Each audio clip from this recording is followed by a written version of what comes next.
أعوذ بالله من الشيطان الرجيم بسم الله الرحمن الرحيم الحمد لله رب العالمين والصلاة والسلام على نبينا محمد وعلى آله وأصحابه أجمعين اللهم رب اشرح لي صدري ويسر لي أمري واحلل عقدة من لساني يفقهوا قولي رب زدني علما رب يسر ولا تعسر وتم بالخير ثم أما بعد الحمد لله to you all السلام عليكم ورحمة الله وبركاته. Inshallah, today we continue into the next chapter, which is one of the last sections of this book, Riyadus Saliheen, and this is the book of miscellaneous hadiths of significant value. If we now take a moment to reflect back upon the page of contents, which is at the beginning of the book, usually, okay, it gives us an overview. It says that this book of miscellaneous hadith of significant value is in fact the last book. And in this book, there are some important chapters. The first chapter will be hadiths about Dajjal and the signs of the hour. And that will take up about 40 hadiths or so, just below. And then it will be about soliciting forgiveness and asking for forgiveness. And then he will bring some hadith about bounties Allah has preserved and prepared for the believers in the paradise, inshallah. And that will be from hadith number, or towards the last of the pages, from page number 973 of my book. I don't know if you can buy this particular copy of this Riyadus Saliheen here in the UK. I haven't seen it anywhere in the shops. But this is from Darul publication, it's from Cairo. I'm sure you can probably search online and pick up. But this is very nice. It's the whole thing in one book. It's translated pretty decent, mashallah. Most cases very good. And so it's a book that every Muslim household must have a good copy of Riyadus Saliheen. Like, that's how I see it. Every Muslim household, of course, you must have your Quran in your translation, right? And you must have some sort of a hadith book, and you probably have Arba'un of Nawawi, the 40 hadiths of Nawawi. But this is a very, very beautiful book, just under 2,000 hadith, and they go through so many different chapters, as we've seen. So many different books, and inside the books there are chapters. So we started off with the book of miscellany, and there was a lot of different chapters within that. And then the book of good manners, which we covered. Then the book of the etiquettes of eating, the book of etiquettes of sleeping, sitting, and those associated with gatherings. And the book of greetings, how to salam, how to respond. Book of visiting the sick and other matters. Book of etiquettes of a journey. And there are many, many chapters in each one of these books. The book of i'tikaf, the book of knowledge, the book of thanking Allah, the book of invoking Allah's blessings and mercy upon the Prophet sallallahu alaihi wasallam, the book of remembering Allah, the book of supplications, the book of prohibited deeds that we were covering all of these weeks. And that took from the book of prohibited deeds, it was probably the longest book. It was the longest book, in fact. And then we come to, once again, miscellany, book of miscellaneous hadith of significant value, but which are relevant and pertaining to the end, i.e. the end of the times, end of the dunya, the last hour, and also end of our life, and of course looking forward to the afterlife and preparation for the Jannah that Allah has prepared for the believing servants, inshallah. Now, the first hadith in this chapter, hadiths about Dajjal and the signs of the hour, okay, this is chapter number 370, is hadith number 1808. 1808, and the chapter number is 317. Hadith about Dajjal, Babu Ahadith Dajjal wa Ashrat al-Sa'ati wa ghayriha. This hadith is very long. It's like 1.5 page long in Arabic. So what we'll do, I'll go through the English translation so that inshallah we don't get bored of the Arabic wrong Arabic reading, and then we'll inshallah discuss a bit more, and we'll try to cover a few more hadiths today, inshallah. I don't know how many we can cover, but we can't finish the chapter, that's for sure. So it says, An-Nawas ibn Sam'an, a Sahabi, may Allah be pleased with him, narrated. And let's remind ourselves that whenever you hear a Sahabi's name, a Sahabi is a companion. A male companion of the Prophet ﷺ is a Sahabi with a ya, Sahabi. And a female companion of the Prophet ﷺ, i.e. a woman, a believing woman who saw the Prophet ﷺ and met him, or saw him while being a believer and died upon her faith, she is called a Sahabiyya. Sahabiyya. So a singular for a Sahabi, for a companion, is Sahabi. And a singular for a female companion is Sahabiyyah. And the plural, many, for Sahabi is Sahaba. Sahaba. Or Ashab. Sahaba or Ashab. So when we say the companions of the Prophet ﷺ, we say the Sahaba. We say the Ashab of the Prophet ﷺ. But if we are talking about one particular Sahabi like Sayyidina Abu Bakr as-Siddiq or Umar, we say Sahabi. So we don't say Abu Bakr as-Siddiq was a Sahaba. We say he was a Sahabi because he's singular. But if you say Abu Bakr as-Siddiq and Umar and Uthman radiyallahu anhum ajma'in, they were Sahaba. Right? Sahabiyya, okay, Aisha radiyallahu anha wa ardaha was the Prophet sallallahu alaihi wasallam, the Ummahatul Mu'minin, but she was also Sahabiyya. And the plural of Sahabiyya is Sahabiyat. Female believers or companions of the Prophet sallallahu alaihi wasallam. So now then, how does someone become a Sahabi? Does anyone know how do you become a Sahabi? What is the definition of a Sahabi? And perfect. So there are three conditions to be a companion of the Prophet ﷺ, which is that you got to meet the Prophet ﷺ, see, i.e. meet him, because if someone is blind, Abdullah ibn Maktoum, he was blind, but he never saw the Prophet ﷺ, but he met him. So seeing means met. So those who met the Prophet ﷺ, believed in him, and died upon faith. So meeting the Prophet ﷺ alone is not enough, and that's why Abu Jahl, Abu Lahab are not called that, because they never believed. And believing alone is not enough, because you have to die with belief as well. If a Sahabi thereafter done Ridda, left Islam and died upon disbelief, then he can't be a Sahabi. So Sahabi, companion of the Prophet ﷺ, the conditions are as follows: meeting the Prophet ﷺ, believing in the Prophet ﷺ, and dying as a believer. Does that make sense? Same for the Sahabiyya. Meeting the Prophet ﷺ, believing in the Prophet ﷺ, and dying as a believer. The same definition is also for Tabi'i. You know, Tabi'i are the next generation. So a Tabi'i is the generation after the Sahaba. So a Tabi'i is the one who met a Sahabi, believed in the Prophet ﷺ, and died as a believer. That's the Tabi'i. And the same definition also for Tabi' of the Tabi'i. So these three generations are very special. Sahaba, Tabi'i, and the Tabi', the follower of the Tabi'i, the generation after. Because the reason why they're special, because the Prophet ﷺ has praised these generations. He said, Khayrul Qurun, the best of generations, the best of eras, and the best of generations are my generation, i.e. Sahaba. ثُمَّ الَّذِينَ يَلُونَهُمْ, and then those who come after, i.e. the Tabi'een. ثُمَّ الَّذِينَ يَلُونَهُمْ, and then those who come after, and he did not say ثُمَّ الَّذِينَ يَلُونَهُمْ for a fourth time or a third time. So Sahaba, Tabi', Tabi', Tabi'. These three generations are very, very special. And they are also what's known as the Salaf. Do you know what Salaf means? The meaning of Salafi and Salaf is the early generation of believers. A Salaf from the Ummah are the early generations of Muslims, which include the Sahaba, Tabi'een, Atba'u Tabi'een, and generally speaking, the first 300 years of believers. The first 3 generations of believers. And these 3 generations, Qarn is also referred to as a century. So when the Prophet said Qurudi, centuries, so the Salaf of the Ummah are, in summary, are those who are the earliest believers in Islam from the beginning of the Nubuwwah of the Prophet ﷺ. But the Sahaba wouldn't have to call them Salaf, because Sahabi is a big enough compliment. And the Tabi'i, his title of being a Tabi'i is bigger than being a Salaf, because Salaf can include someone who's not a Tabi'i. So Tabi'een are called Tabi'een. There's no need to call them the Salaf, because, I mean, you can, technically speaking, but we don't usually, because Salaf is a title that could be applied to someone who's after the Tabi'i.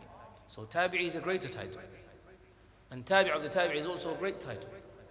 So the Salaf from the Ummah are like the great Imams, the Mashayikh, the Muhaddithin, those who collected the Hadith. Right? For example, one of the great Salaf is Abu Hanifa rahmatullahi alayhi. Okay? From the great Salafs, Imam al-Shafi'i rahmatullah alayhi, Imam Malik rahmatullah alayhi, Ahmad ibn Hanbal rahmatullah alayhi, and so on.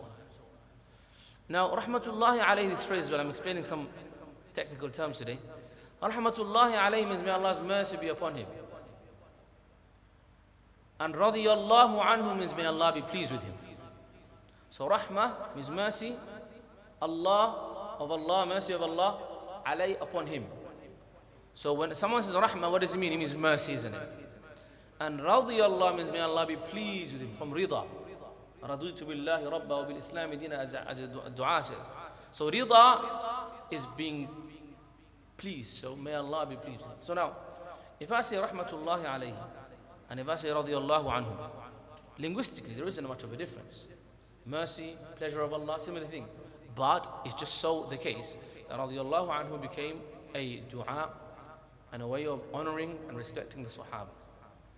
And rahmatullahi alayhi became the way of honoring and mentioning the names of the great believers who have passed away in our ummah. And that includes a believer of recent times, so someone who passed away recently, so rahmatullahi, may Allah's mercy be upon him. But if someone wanted to honor an alim, for example, someone says, you know, from one of the great, for example, Imam Ibn Kathir, the great Mufassir, right? We're going to say rahmatullahi alayhi, but we're going to say radiyallahu anhu. May Allah's pleasure be upon him. We're not saying he's a Sahabi, we're just saying may Allah be pleased with him. Same thing for someone like Imam Bukhari or Ibn Hajar al-Asqalani, Imam al-Nawawi, whose book we're reading now. Okay? So we've understood a few technical terms inshallah today, which may be helpful for you. So An-Nawas ibn Sam'an is a Sahabi, may Allah be pleased with him, he radiyallahu anhu, narrated that one morning, this is so nice. Nice as in the way the Prophet ﷺ giving them a story. One morning, the Prophet ﷺ made mention of Dajjal.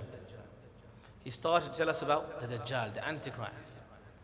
And whenever we speak about Dajjal and Antichrist, everyone listens attentively because very mystical, very mysterious, you know, end of times. And some people even get excited. But you've got to understand, Dajjal is not an exciting matter. Dajjal is the worst thing between the creation of the heavens and the earth and in the Qiyam al-Sa'ah. If there is anything, the main evil between the creation of the heavens and the earth and the last day, then it's Dajjal. And because Dajjal is so evil, every single prophet warned against the Dajjal. Even from the earliest of prophets, they gave the warning of Dajjal. Even our Prophet ﷺ, of course, warned us against Dajjal. And even made dua to be protected from Dajjal. When fitnat al-Masih al-Dajjal, he was saying it's tashahhud. So the great evil of Dajjal is not something exciting. It's not something to look forward to. You know, many people think, oh, what a crazy time it's going to be. You know, they wish to be around at the time of Dajjal, but they want to see Isa alayhi salam, finish him off. It's going to be amazing when that happens. But the lead up to that, the fitna of Dajjal, is not something to look forward to because most people will fail. Most people will fail the test of Dajjal, the fitna of Dajjal. And we shouldn't wish for ourselves such difficult tests. We wish for ourselves ease. Okay? And the Prophet ﷺ used to seek ease for himself and for his ummah. Okay? And if Allah tests us, we should always take the easier option. In fact, if you're a humble servant of Allah, you always, if Allah gives you an easier option between two, you always go for easier.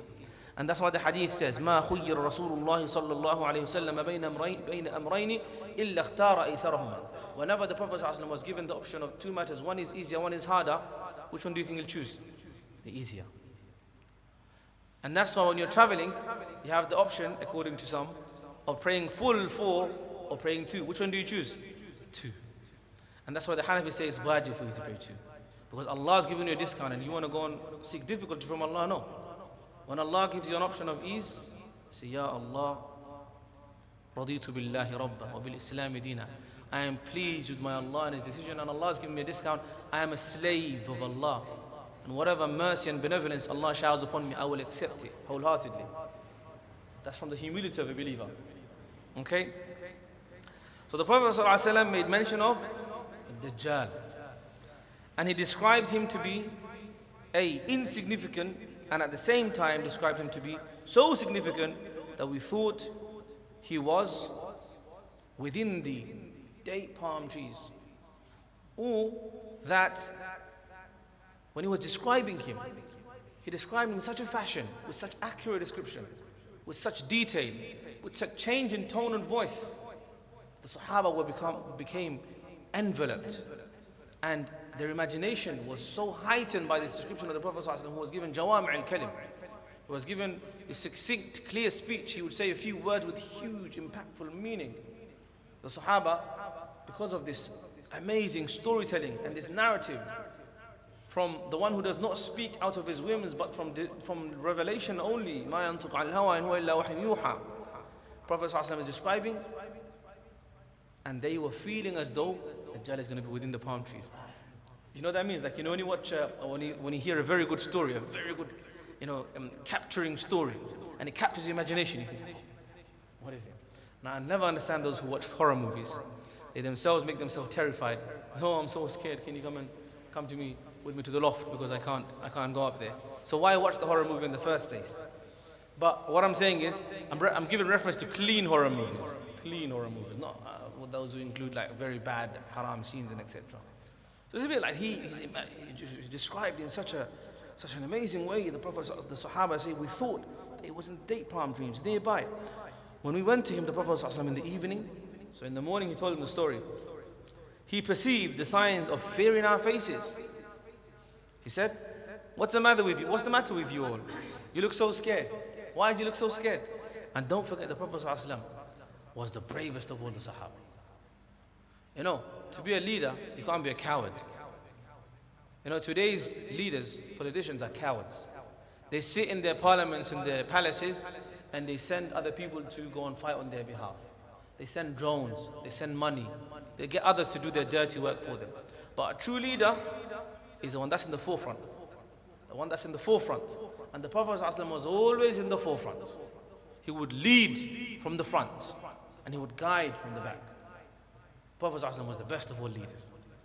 So you saw fear in their eyes, and the Prophet ﷺ never scared. Never. You can't scare the Prophet ﷺ. He's always scared of Allah, but you can't scare the Prophet ﷺ.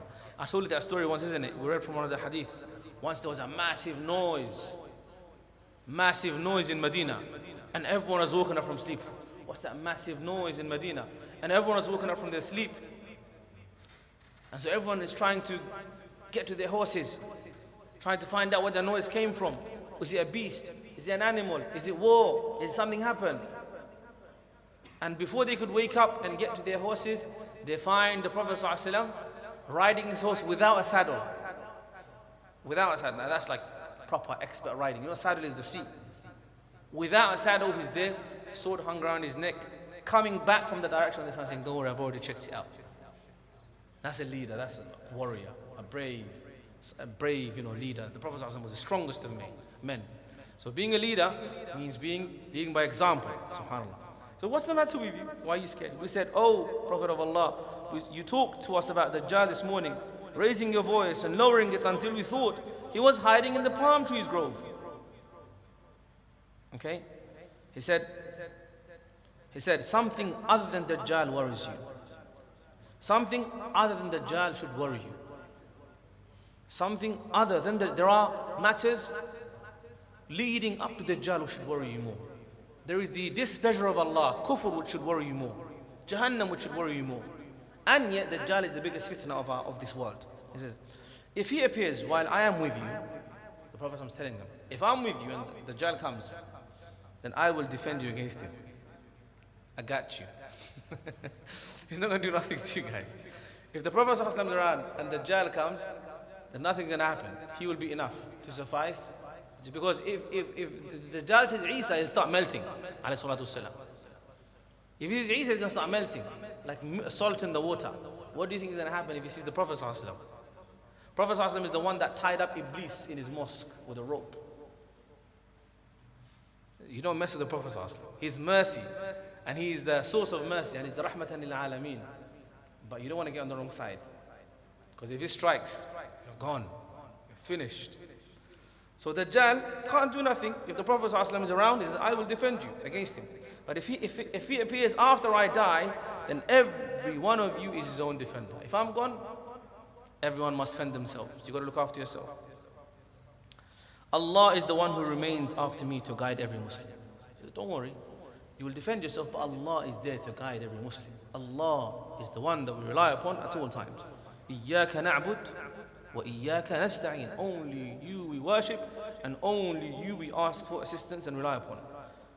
But if he appears after I die, then every one of you is his own defender. Allah is the one who remains after me to guide every Muslim. Dajjal, how he describes him. Dajjal will be a young man with very curly hair. Starting from the top.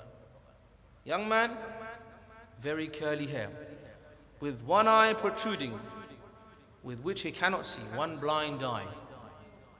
Okay? And that will be the left eye. And the left eye of Dajjal will be blind. And if you were to see, it would be like a rotten grape, swollen up, ugly. Okay? So one of his eyes will be protruding forward, like kind of sticking out. And it's crazy how in so many of these like depictions in movies of Antichrist, they get this stuff quite. It's like they're reading the Hadith and trying to, reflect upon in the descriptions. Okay. I compare his appearance to that of Al-Uzza ibn Qatan. Okay, he's one of the men of Medina.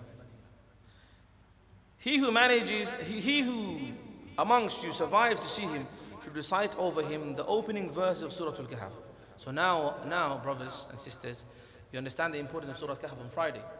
If Dajjal comes to you, it may never happen to any of us. But if you happen to meet Dajjal, then recite the first ayat of Surah Al-Kahf. Alhamdulillah alladhi anzala ala abdihi al-kitaba wa lam yaj'al lahu 'iwaja qayyiman liyunzira ba'san shadidan min ladunhu wa yubashshira al-mu'minin alladhina ya'maluna as-salihati anna lahum ajran hasana. Everyone should memorize in Surah Al-Kahf at least the first 10 ayat and the last 10 ayat, because this is a form of protection for you. Okay, so if you see him, then recite over him the opening verse of Surah Al-Kahf. He will appear on the way between Syria and Iraq and will spread mischief right and left. So wherever he goes, it's going to be war, it's going to be travesty, it's going to be disaster, it's going to be pillage, it's going to be murder. Wherever he goes, it's going to be wrath, it's going to be havoc, it's going to be wreaking havoc wherever he goes. And then it says, O servants of Allah, remain and adhere to the truth. Wherever he goes, it's going to be fitna, it's going to be war, it's going to be fight, it's going to be difficulty. But what must you do? You are still believers. It's not Qiyamah yet. It's still dunya, and you're still being tested. You're still mukallaf. At the time of Dajjal, you are still responsible for your actions. So therefore, adhere to the truth. We asked, O Prophet of Allah, how long will he stay on earth? So they know that this is a very great fitna, very scary, very worrying. So now they want to know what's the time span, so they can understand, they can picture it, they can prepare for it. How long will he stay on earth? He said, for 40 days. But 40 days is not the 40 days that we think, a month and 10 days. He says, one day will be like a year. Another day, like a month. Another day, like a week. And the rest of the days will be like your days. So 1 year, 1 month, 1 week, plus how many days left? So if 1 day is like a year, that's 1 day gone. Another day is like a month, so that's 2 days gone. Another day is like a week, that's 3 days gone. So how many days remaining? 37. 37? That's 40 days, isn't it? 40 days. So 37. So 40, 39, 38, 37 days remaining. So that means if you were to count, he will, according to this maths, 1 year, 2 months, okay? 2 months, and then what? Yes, 1 year, 2 months, and 2 weeks. Is that correct, yeah? 1 year, 2 months, and 2 weeks. But other hadith put an interesting mix into it. They say, the narration say, did he say 40 days or 40 years or 40 months? There's a matter of shak there. Okay? But this hadith is quite clear, 40 days. And one day will be like a year, another one will be like a month, another day will be like a week, and the rest of the days will be like your days. We said, O Prophet of Allah, will one day's prayer suffice for the prayer of the day, of that day, which will be equal to 1 year? Thereupon the Prophet said, no, but to make an estimate of time and then offer the prayer. They're saying, one day will be like a year. So does that mean in that whole year, we're going to pray only 5 salahs? Is that what we're supposed to do? They're asking the Prophet ﷺ. But do you see how the Sahaba's mind works? Time, next thing, salah. Time, next thing, salah. Any of us will be like, time, okay, so like, where am I going to stay? Food, bread, butter, clothes. That's what we're thinking about first. Sahaba, first thing, okay, that long, Ya Rasulullah, what about salah? How many salahs in that day? And he said, estimate based upon your days in the year. This is from the many evidences of why people in Norway have to estimate their prayers when it's night for 6 months and day for 6 months. There are places in the world where it's day for 6 months. Norway and other places like the North Pole, South Pole, and etc. So they have to estimate their prayers. They have to estimate their fasts, and they have to keep the fast still. Anyway, moving on. We said, O Prophet of Allah, how quickly will you walk upon the earth? Ya Rasulullah, he's only going to be here for 1 year and 2 months and 2 weeks. So how quickly will you travel on the earth? It's going to cause a lot of fitna. How quickly will you walk upon the earth? Thereupon the Prophet said, like cloud driven by the wind. Like cloud driven by the wind. Cloud driven by the wind, very fast. The Prophet ﷺ is telling us about aeroplanes. Because today, the planes that travel are like clouds driven by the wind. What do the Rolls-Royce engines do? They attract the air and they jet them forward and they fly with air. It could be that he's talking about aeroplanes, or it could be that he's actually going to be traveling by permission and by being carried by the air. That could also be a possibility, because Allah will give him certain strengths. But the possibility of fast traveling, quick traveling, air travel is being prophesied by the Prophet ﷺ as being a thing of the end of times. And of course, that element is very, very clear today. We travel quickly around the world. We take aeroplanes very easily. So how quickly will he walk upon the earth? Thereupon he said, like the cloud driven by the wind, i.e. very quickly. He will come to the people and call them to his obedience. So he'll go to city, town to town, country to country, and he will go and give his message. And will go and give his da'wah, his message. And he say, you have to obey me. You have to accept that I'm your leader. You have to accept that I'm your leader. You have to accept that I'm the Messiah. And then he will say, you have to accept that I'm God. He will instruct people to obey him. And they will affirm their faith in him and respond to him. So many people will believe in him.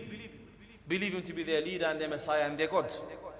He will then give commands. So now, if you follow him, and if you are on his side, and if you're his ally, if you're his obedient slave, then what will he do? He will give command to the sky, and it will send its rain upon the earth. And he will then send his command to the earth, and it will grow vegetation. So he will command the sky to give rain, and command the ground to give vegetation. So they will become rewarded and in provision because of his command. Now he will come at a time where there will be so much warfare, so much fitna, that people will be hungry, people will be starving, there will be famines. So the fact that his obeying him will give you crops, will give you rain, is a very big incentive. It will convince a lot of people to believe in him. And most of his followers, according to Hadith, will be women. Because, they will be needing food and vegetation for their family, for their children, etc. And so, whatever you say, whatever he says, they will have people, whoever follows him, will end up accepting. So he will command the sky to rain, and command the ground to grow crops, and he will grow crops. And some of the technological advancement actually quite scary, the whole concept of rain seeding, what's the thing you can do to artificial to make food? Genetic engineering, stuff like that. You know, you can make chicken very big, grow really fast. That's how fast food works, right? So his command will be implemented. By the skies, it will rain. By the vegetation, it will grow.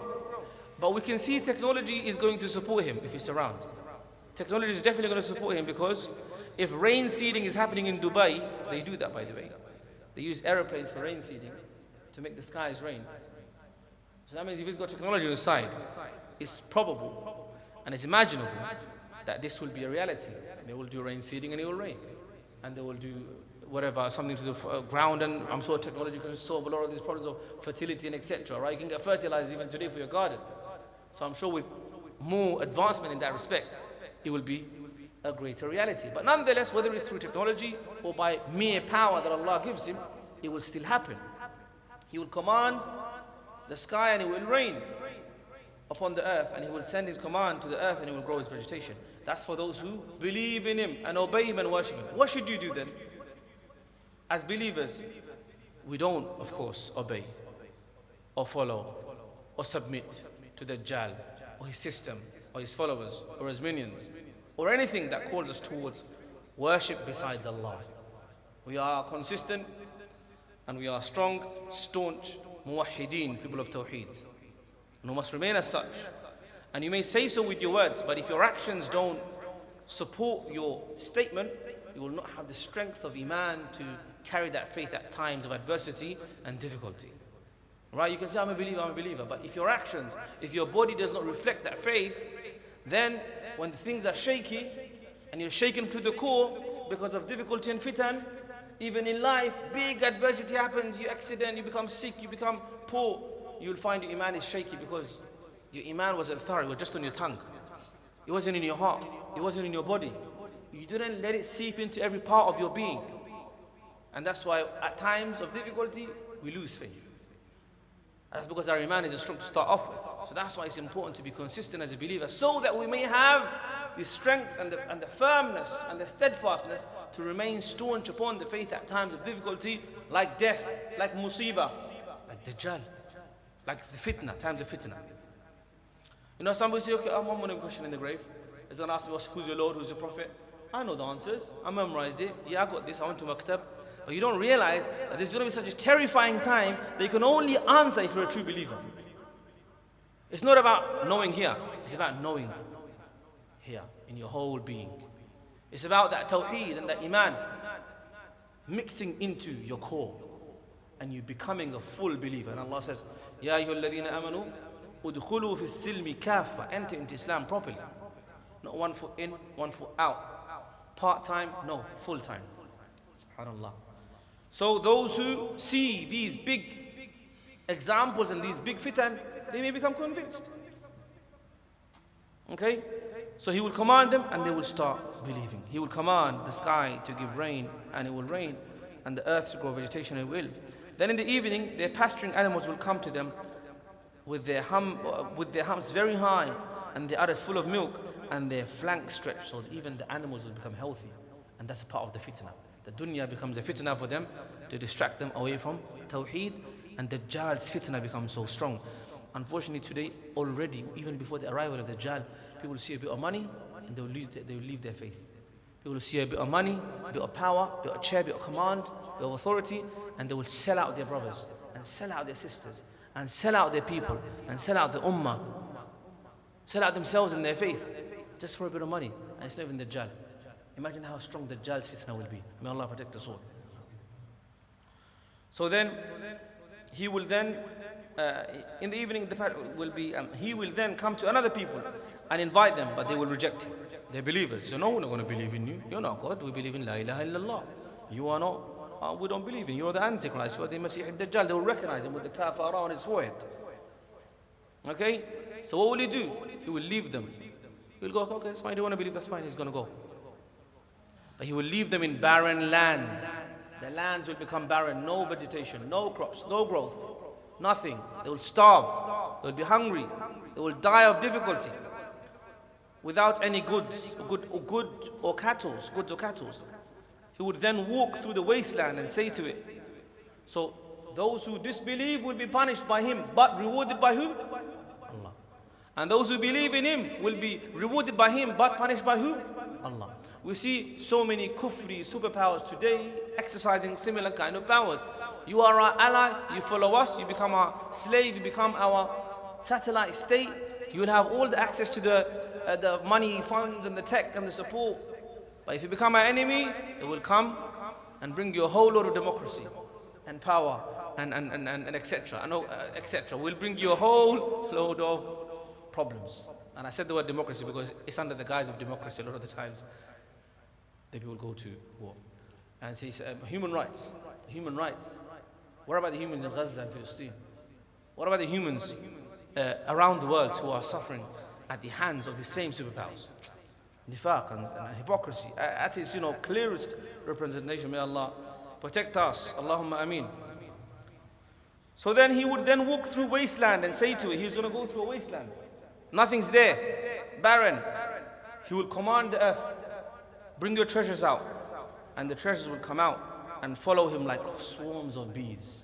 Allah will give him that fitna to be able to deceive people, and that's why it's such a big test. Allah will allow for him to test people.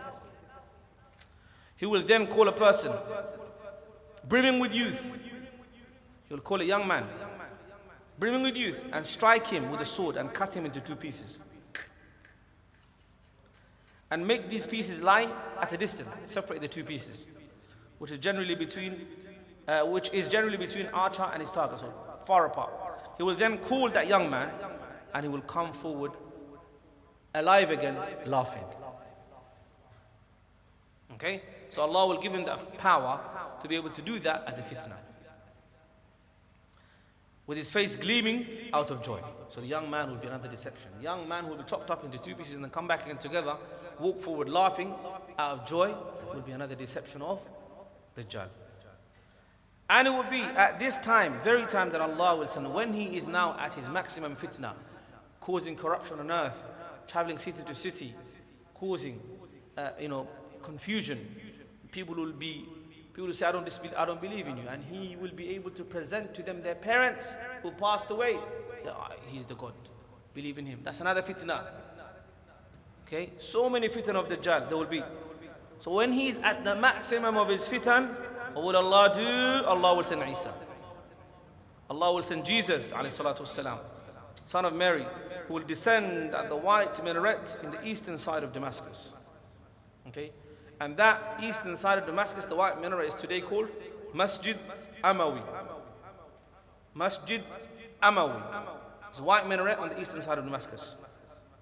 And he will be wearing 2 garments lightly dyed and placing his hands on the wings of 2 angels. It's amazing. And he will be brought down to the earth from the heaven, from the sky where he's resting, where he is with Allah by the permission of Allah, where he remained out of time, not aging. Very, very thought-provoking.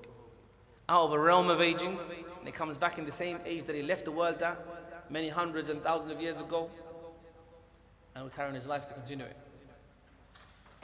Subhanallah. He will descend wearing 2 garments lightly dyed, placing his hands on the wings of 2 angels. When he will lower his head, there will be 4 drops of water from his head. It will be fresh, as if he just came out of a shower.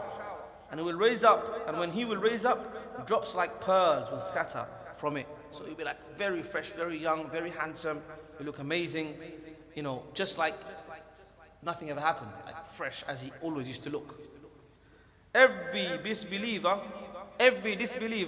who will find his smell will die. And his smell will reach as far as he will be able to see. This, of course, is talking about the people of Dajjal, the followers of Dajjal, of the Antichrist, the followers of the Antichrist.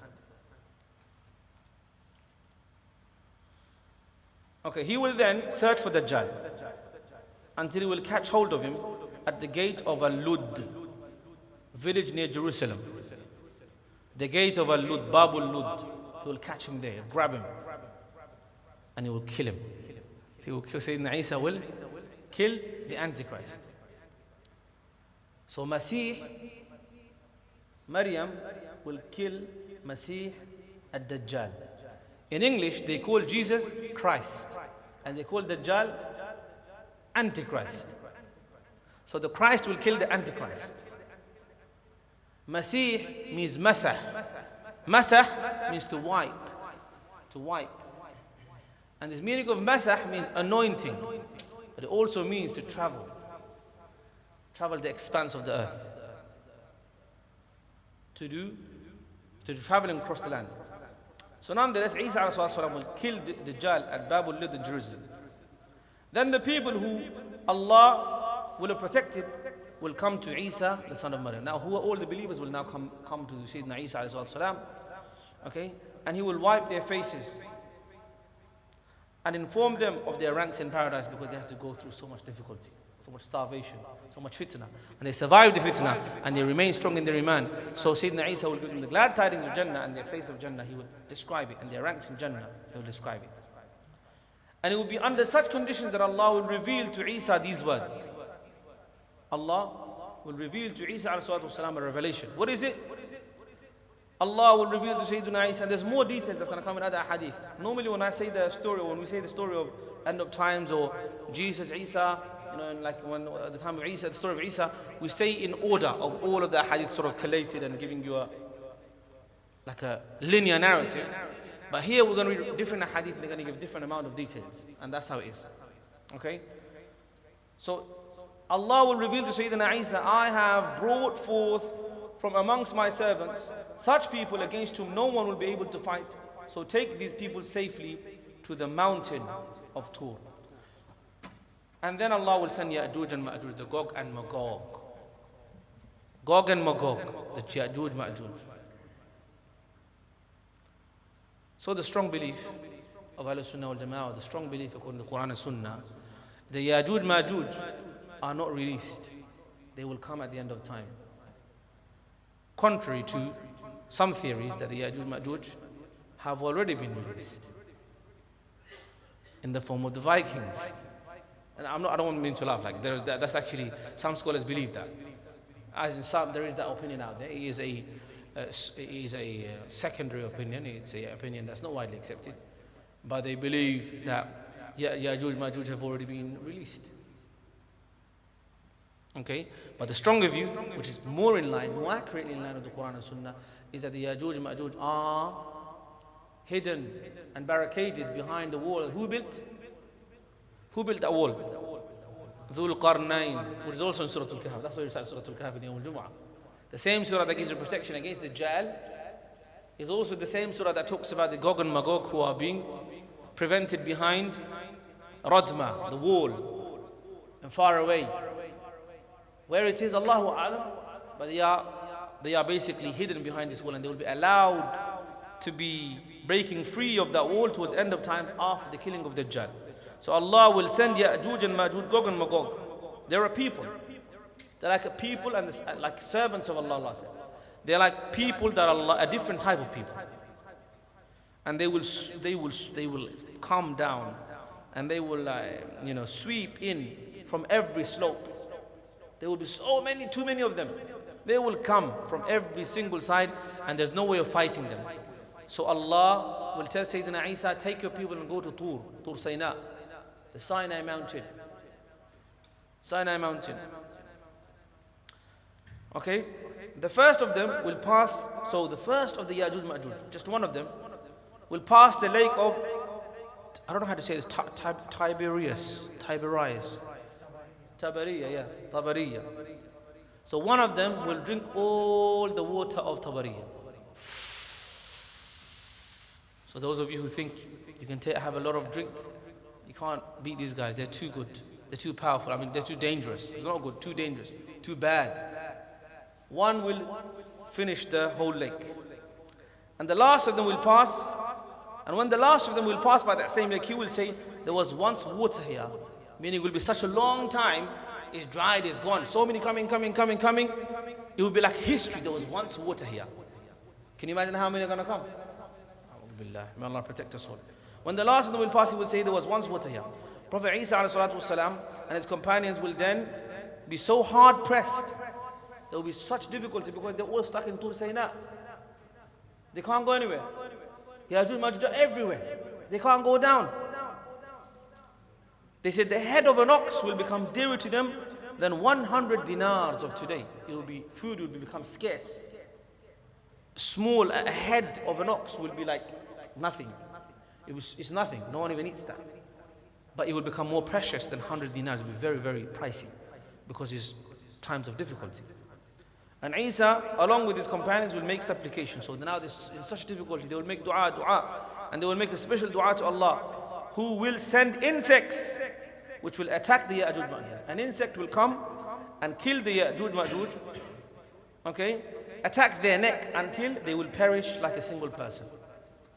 Prophet Isa والسلام, and his companions will then come down and they will find in the earth as much space as a single, they will not find in the earth as much space as a span of a hand, which will not be filled with the corpses of the Ya'juj Ma'juj. So they will be everywhere on earth. Everywhere. And they will be stinking because they're dead.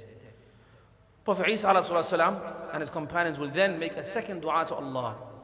Okay, beg Allah, beseech Allah, who will then send birds whose necks will be like those of camels, and they will carry them and throw them where Allah desires to cleanse the earth. Okay? Then Allah will send down rain, which will spare no house in the city or in the countryside. It would wash away the earth until it appears like a mirror. So all of the stench, all of the dirt, all of the fitna, all of the bloodshed, all of the killing, everything will be washed away by this rain as rahmah of Allah. The earth will become like a mirror. Then the earth isn't clean, shiny. The earth will be told to bring forth its fruits and restore its blessings. So now Allah will cleanse the earth again. And now the earth will bring out His blessings and His barakat and His khairat. And as a result of this, there will grow a massive pomegranate. Everything will be so huge and so much barakah in it. A massive pomegranate that a group of people will eat from it and seek shelter under its skin. A group of people can eat from the pomegranate and go inside it to sleep inside it. That's how big the pomegranate will be. Milk will be so blessed that the milk of one she-camel will suffice for a large company, a large group of people. And a cow will give so much milk that it will suffice for a whole tribe, one cow. That's how much barakah there will be because of the dua and the piety of the people of Isa alayhi salatu wasalam. Allah said, وَلَوْ أَنَّ أَهْلُ الْقُرَىٰ آمَنُوا وَاتَّقَوْا لَفَتَحْنَا عَلَيْهِمْ بَرَكَاتٍ مِّنَ السَّمَاءِ وَالْأَرْضِ. If the people of the cities had believed properly and truly believed and worshipped Allah, we would have opened upon the barakat, the blessings of the skies. لَفَتَحْنَا بَرَكَاتٍ مِّنَ السَّمَاءِ, blessings from the skies and from the earth. The sheep will give so much milk that the whole family will be able to drink from one sheep. And at that time Allah will send. So now everyone is loving and enjoying the blessings of Allah. Now after this, Allah will send a pleasant wind which will soothe people. And this wind will enter into every village where the believers are, and will go inside the armpits, under their arms, and it will take the life of every single Muslim and true believer. Every Muslim will be allowed to leave the world peacefully with this calming, soothing, fresh wind. What that means is, and only the wicked, the disbelievers, the fujjar and the fusaq, the warmongers, the criminals will remain alive. And the Muslims will go back to meet Allah in this comfortable way. They will commit, those who remain. The fujjar and the fusaq, the criminals who remain, will commit adultery in public like animals. And eventually, the Yawm al-Qiyamah and the Sa'ah and the blowing of the trumpet will only occur upon the worst of Allah's creation, the worst of human beings. That means when the day of judgment happens and when the trumpet is blown, there will be not even a single Muslim to witness it. And Allah will continue to look after the world and make it run, make it operate. The entire universe will continue to operate so long as there is one believer. That's why Allah said, هُوَ الَّذِي خَلَقَ لَكُم مَا فِي الْأَرْضِ جَمِيعًا. Allah said, He has made for you everything in the earth and everything in the heavens, so that you may praise and appreciate Allah. When the last believer is gone, the earth is no longer fulfilling its duty of serving the believers. And so Yawm al-Qiyamah will be called upon and the trumpet will be blown upon the worst of Allah's creation. And that's just one hadith. Inshallah, there are many more to come. May Allah protect us from the fitna of Masih Dajjal. Say Allahumma ameen. All of you, all of us brothers and sisters, inshallah, tomorrow is Surah Friday, so remember to recite Surah Al-Kahf, the first and the last 10 ayat at least, or at least the whole of it as well if you can, and memorize it too, inshallah. Jazakumullah khairan, subhanakallahumma ashhadu an la ilaha illa anta astaghfiruka wa atubu ilaik. Assalamu alaikum wa rahmatullahi wa barakatuh.